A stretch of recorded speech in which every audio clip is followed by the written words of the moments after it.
10वां अध्याय। मार्कंडेय जी को भगवान शंकर का वरदान। सूत जी कहते हैं, शौनकादि ऋषियों, मार्कंडेय मुनि इस प्रकार नारायण निमित्त योग माया वैभव का अनुभव किया। अब यह निश्चय करके इस माया से मुक्त होने के लिए मायापति भगवान की शरण ही एकमात्र उपाय है। उन्हीं की शरण में स्थिर हो गए। मार्कंडेय जी ने मन ही मन कहा, प्रभु, आपकी माया वास्तव में प्रतीति मात्र होने पर भी सत्य ज्ञान के समान प्रकाशित होती है और बड़े बड़े विद्वान भी उसके खेल में मोहित हो जाते हैं। आपके श्री चरण कमल ही शरणागतों को सब प्रकार से अभयदान प्रदान करते हैं, इसलिए मैंने उन्हीं की शरण ग्रहण की है। सूत जी कहते हैं, मार्कंडेय मुनि इस प्रकार शरणागति की भावना से तन्मय हो रहे थे। उसी समय भगवान शंकर भगवती पार्वती जी के साथ नंदी पर सवार होकर आकाश मार्ग से विचरण करते हुए उधर आ निकले और मार्कंडेय जी को उसी अवस्था में देखा। उनके साथ बहुत से गण भी थे। तब भगवती पार्वती जी ने मार्कंडेय मुनि को ध्यान की अवस्था में देखा। तब उनका हृदय वात्सल्य स्नेह से उमड़ आया। उन्होंने शंकर जी से कहा, भगवान, तनिक इस ब्राह्मण की ओर तो देखिए। जैसे तूफान शांत हो जाने पर समुद्र की लहरें और मछलियां शांत हो जाती हैं और समुद्र धीर गंभीर हो जाता है, वैसे ही इस ब्राह्मण का शरीर, इंद्रिय और अंतःकरण भी शांत हो गया है। समस्त सिद्धियों के दाता आप ही हैं, इसलिए कृपा करके आप इस ब्राह्मण की तपस्या का प्रत्यक्ष फल दीजिए। भगवान शंकर ने कहा, देवी, ये ब्रह्मर्षि लोक अथवा परलोक की कोई भी वस्तु नहीं चाहते, और तो क्या इनके मन में कभी मोक्ष की भी आकांक्षा नहीं होती। इसका कारण यह है कि घटघटवासी अविनाशी भगवान के चरण कमलों में इन्हें परम भक्ति प्राप्त हो चुकी है। प्रिय, यद्यपि इन्हें हमारी कोई आवश्यकता नहीं है, फिर भी मैं इनके साथ बातचीत करूंगा, क्योंकि ये महात्मा पुरुष हैं। जीव मात्र के लिए सबसे बड़े लाभ की बात यही है कि संत पुरुषों का समागम प्राप्त हो। सूत जी कहते हैं, सौनक जी, भगवान शंकर समस्त विद्याओं के प्रवर्तक और सारे प्राणियों के हृदय में विराजमान अंतर्यामी प्रभु हैं। जगत के जितने भी संत हैं, उनके एकमात्र आश्रय और आदर्श भी वही हैं। भगवती पार्वती जी ने इस प्रकार कहकर भगवान शंकर मार्कंडेय मुनि के पास चले गए। उस समय मार्कंडेय मुनि की समस्त मनोवृत्तियां भगवत भाव में तन्मय थी।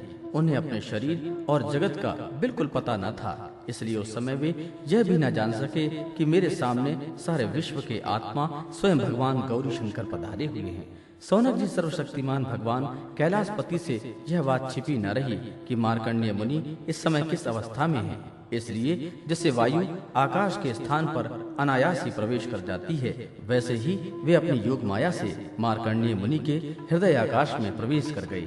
मार्कंडेय मुनि ने देखा कि उनके हृदय में तो भगवान शंकर के दर्शन हो रहे हैं। शंकर जी के सिर पर बिजली के समान चमकीली पीली पीली जटाएं शोभायमान हो रही हैं। 3 नेत्र हैं और 10 भुजाएं हैं। लंबा तगड़ा शरीर, उदरकालीन सूर्य के समान तेजस्वी शरीर पर बाघंबर धारण किए हुए हैं और हाथों में शूल, खटवांग, ढाल, रुद्राक्ष, माला, डमरू, खप्पर, तलवार और धनुष लिए हुए हैं। मार्कंडेय मुनि अपने हृदय में अकस्मात भगवान शंकर का यह रूप देखकर विस्मित हो गए।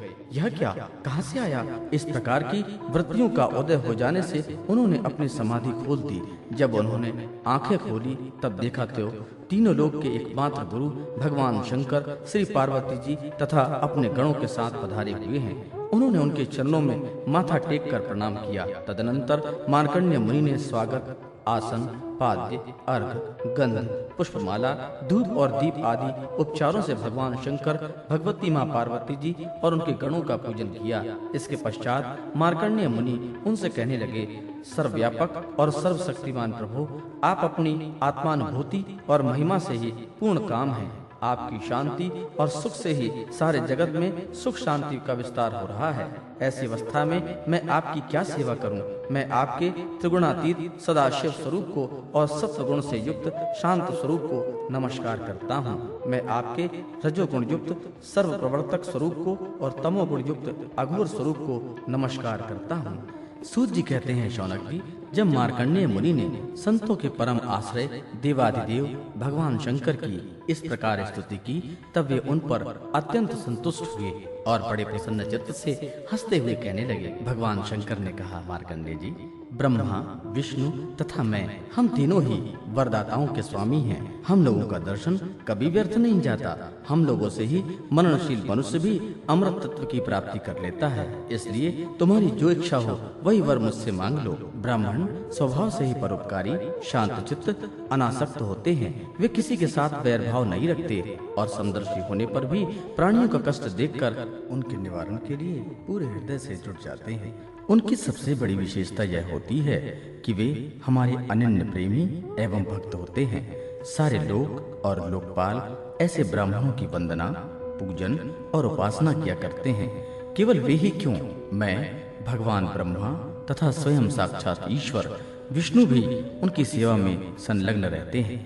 ऐसे शांत महापुरुष मुझ में, विष्णु भगवान में, ब्रह्मा में, अपने में और सब जीवों में अणुमात्र भी भेद नहीं देखते। सदा सर्वदा सर्वत्र और सर्वथा एक रस आत्मा का ही दर्शन करते हैं। इसलिए हम तुम्हारे जैसे महात्माओं की स्तुति और सेवा करते हैं। मार्कंडेय जी, केवल जल में तीर्थ ही तीर्थ नहीं होते तथा केवल जल मूर्तियां ही देवता नहीं होती। सबसे बड़े तीर्थ और देवता तो तुम्हारे जैसे संत हैं, क्योंकि वे तीर्थ और देवता बहुत दिनों में पवित्र करते हैं, परंतु तुम लोग दर्शन मात्र से ही पवित्र कर देते हो। हम लोग तो ब्राह्मणों को ही नमस्कार करते हैं, क्योंकि वे चित्त की एकाग्रता, तपस्या, स्वाध्याय, धारणा, ध्यान और समाधि के द्वारा हमारे वेदमयी शरीर को धारण करते हैं। मार्कंडेय जी, बड़े बड़े महापापी अंत्यंज भी तुम्हारे जैसे महापुरुषों के चरित्र श्रवण और दर्शन से ही शुद्ध हो जाते हैं। फिर वे तुम लोगों के संभाषण, सहवास आदि से शुद्ध हो जाएं, इसमें तो कहना ही क्या। सूत जी कहते हैं, शौनक आदि ऋषियों, चंद्रभूषण भगवान शंकर की एक एक बात धर्म के गुप्ततम रहस्य से परिपूर्ण थी। उसके एक एक अक्षर में अमृत का समुद्र भरा हुआ था। मार्कंडेय मुनि अपने कानों के द्वारा पूरी तन्मयता के साथ उसका पान कर रहे थे, परंतु उन्हें तृप्ति न हुई। वे चिरकाल तक विष्णु भगवान की माया से भटक चुके थे और बहुत थके हुए भी थे। भगवान शिव की कल्याणी वाणी का अमृत पान करने से उनके सारे क्लेश नष्ट हो गए। उन्होंने भगवान शंकर से इस प्रकार कहा। श्री मार्कंडेय जी ने कहा, सचमुच सर्वशक्तिमान भगवान की यह लीला सभी प्राणियों को समझने से परे है। भला देखें तो सही, ये सारे जगत के स्वामी होकर भी अपने अधीन रहने वाले मेरे जैसे जीवों की दया और स्तुति करते हैं।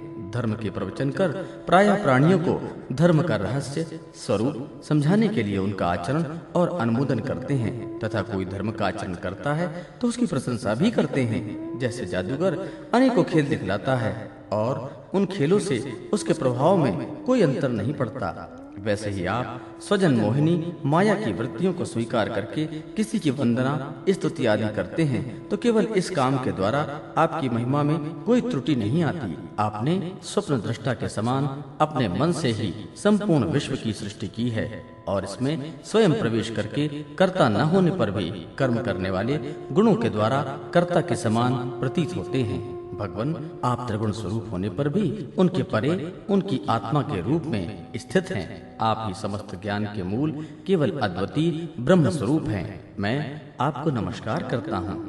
अनंत, आपके श्रेष्ठ दर्शन से बढ़कर ऐसी कौन सी वस्तु है जिसे मैं वरदान के रूप में मांगूं? मनुष्य आपके दर्शन से ही पूर्ण काम और सत्य संकल्प हो जाता है।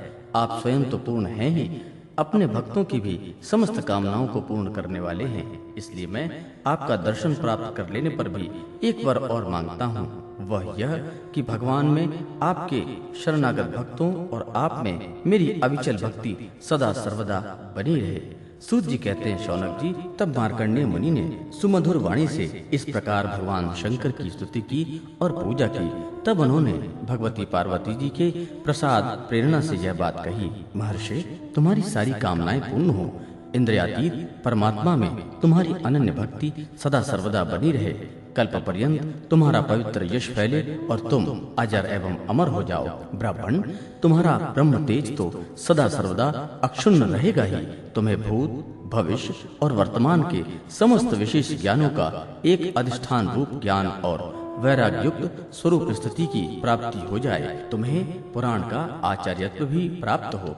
सूत जी कहते हैं, शौनक जी, इस प्रकार त्रिलोचन भगवान शंकर मार्कंडेय मुनि को वर देकर के भगवती पार्वती जी से मार्कंडेय मुनि की तपस्या और उनके प्रलय संबंधी अनुभवों का वर्णन करते हुए वहां से चले गए। भृगुवंश शिरोमणि मार्कंडेय मुनि को उनके महायोग्य परम फल प्राप्त हो गया।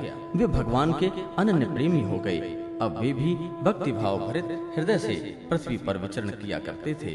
परम ज्ञान संपन्न मार्कंडेय मुनि ने भगवान की योग माया से जिस अद्भुत लीला का अनुभव किया था वह मैंने आप लोगों को सुना दी। शौनक जी, यह जो मार्कंडेय जी ने अनेक कल्पों का सृष्टि प्रलयों का अनुभव किया वह भगवान की माया का ही वैभव था, तात्कालिक था और उन्हीं के लिए था, सर्वसाधारण के लिए नहीं।